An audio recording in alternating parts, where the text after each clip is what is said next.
Ok, alors, coucou YouTube. J'ai dû couper malheureusement la vidéo la dernière fois avant de tirer mes conclusions, donc je vais le faire maintenant dans cette petite vidéo bonus. Quoique en vrai, est-ce que ce serait pas le... Non, ça sert à rien. Mais ouais, donc mes opinions sur Life is Strange de...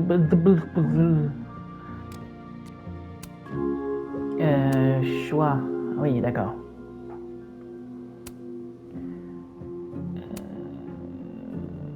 J'ai envie de refaire le jeu en mode je friendzone tout le monde, ce sera très drôle.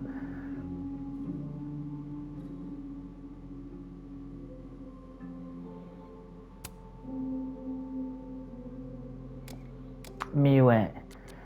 Alors, je crois que j'ai dû lire ça peut-être juste après avoir commencé le jeu, j'ai lu que les gens étaient assez durs avec ce jeu, en disant que c'est n'importe quoi, niveau écriture ça n'a rien à voir avec ceux d'avant, c'est vraiment chaotique, désordonné, naze, tout ça.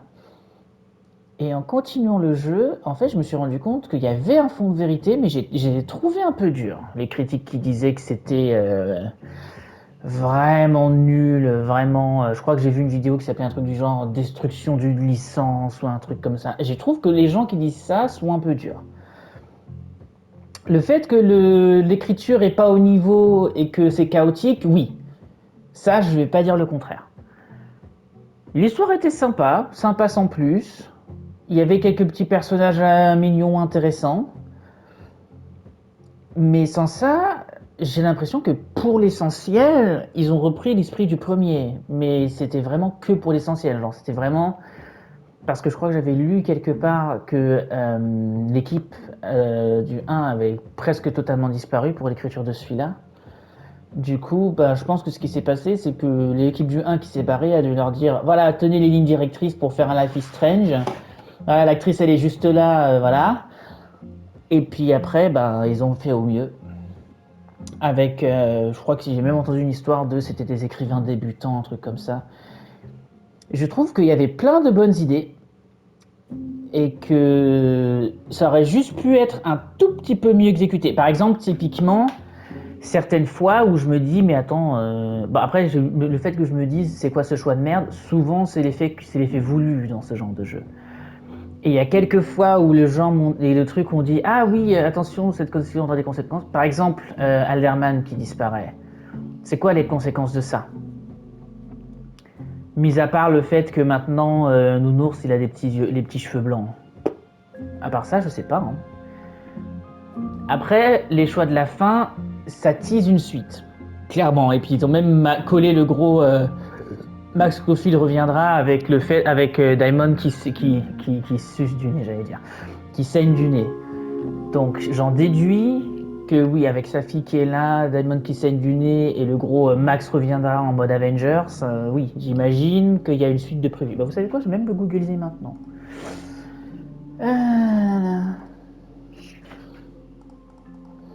Life is Strange, Double Exposure.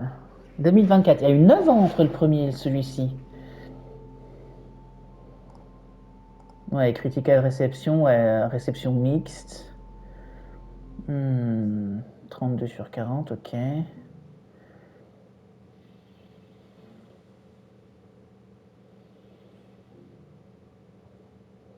Ok, suite satisfaisante. Ah, il y a quand même des bons trucs, hein. Ah oui, et la principale critique, c'est les interactions limitées avec les personnages et la double temporalité qui fait qu'on est moins investi émotionnellement. Ça, je vois. Ça, je suis d'accord.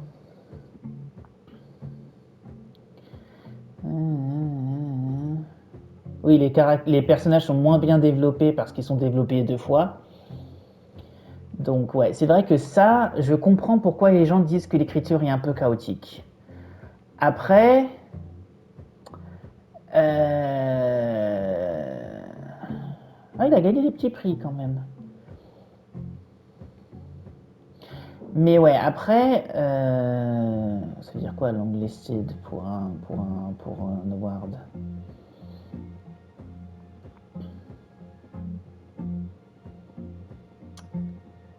Mais ouais, tout ça pour dire que globalement, je vois les critiques, mais pour moi, c'est vraiment mineur en fait. Bon, après, j'allais dire, je suis bon public et tant que je m'amuse, je vais pas chercher les petits détails. Mais même sur le coup, j'ai bien aimé le jeu, mais j'ai quand même senti qu'il manquait un truc. Surtout quand on sait à quel point j'ai aimé, par exemple, celui d'avant, True Colors. En fait, le truc avec les Life is Strange, c'est que c'est fait pour te faire ressentir des trucs. Et là, comme ils disent, le fait qu'il y ait moins de personnages, des personnages moins développés à cause des deux timelines, ça retire cet aspect essentiel du Life is Strange. Et c'est un peu dommage. Le jeu reste correct. Genre, je trouve qu'il mérite son... attends, 32 sur 40, ça ferait combien? Il mérite son 8 sur 10. Oui, j'aurais même dit 7, moi, éventuellement. Parce que, ouais, c'est... En fait, le truc, c'est ça, c'est que avant de lire à propos des défauts, tout ça, je regardais pas vraiment. Donc, si ça se trouve, si j'avais jamais lu les articles, les trucs comme ça, j'aurais même pas relevé pour dire à quel point c'est accessoire. Peut-être un petit peu, mais c'est ce genre de cas où on te dit les trucs tels qu'ils sont, mais si on les avait jamais dit, ça se trouve, tu n'aurais jamais rien remarqué. Donc, ouais, je suis un peu dans ce cas-là avec la Strange. Au début, j'étais en mode, ok, je veux savoir où ça va. Entre l'épisode 1 et 2, il y a eu des trucs en mode, ah oui, mais regardez, tout ça, c'est différent, c'est chaotique, c'est machin. Et puis moi, je suis en mode, ah, c'est pas faux. Mais pour tous les petits défauts qu'il y a là, je trouve que c'est globalement une bonne expérience. C'est pas bon. Après, encore une fois, je suis bon public. Moi, pour quand j'aime pas un jeu, faut vraiment faire beaucoup. Ça m'énerve de dire ça en fait. C'est évident, mais je suis pas obligé de le repréciser parce que combien de fois il y a eu des gens qui disaient ah ce jeu est pas ouf, ce jeu est pas ouf, et moi j'étais en mode bon non, moi j'ai bien aimé. Enfin c'était sympa, sympa sans plus, mais c'était sympa. C'est pareil avec les films malheureusement. Mais tout ça pour dire que ouais, tout ça pour dire que je vais... Honnêtement, du coup, oui, je pense que c'est le moins bon des 4 des Life is Strange. C'est sûr, ça par contre. Il a vraiment la vibe du pas mauvais, mais moins bon que ceux d'avant. Et... Tiens, ce serait quoi mon classement des Life is Strange? En vrai, de manière totalement subjective, je pense que True Color c'est mon préféré. Mais après, entre le 1 et le 2, c'est une bonne question. Sachant que le 1 m'a ruiné. Oui, pour l'anecdote, je pense que ma playlist doit encore être là, mais la description de la playlist de Life is Strange 1, c'est littéralement un truc du genre ce jeu est un démon qui se nourrit de mes larmes. Donc, oui, Life is Strange 1, bordel de merde. Je pense que ça doit être dans top 3, peut-être top 5 des jeux qui m'ont fait le plus chialer de toute la vie. Là où dans certains jeux, il y avait juste certains passages où par exemple typiquement une fin que je ne nommerai pas, où là c'était vraiment juste la fin qui m'a fait chialer ma race, autant il y a certains trucs où il y avait plusieurs passages et j'ai compte faire des vidéos de discute bientôt. D'ailleurs celle-là c'est plus ou moins officieusement la première, mais ouais, disons que je compte faire des vidéos entre guillemets d'analyse de jeu, voir les trucs que j'en pense, les bons trucs, les mauvais trucs.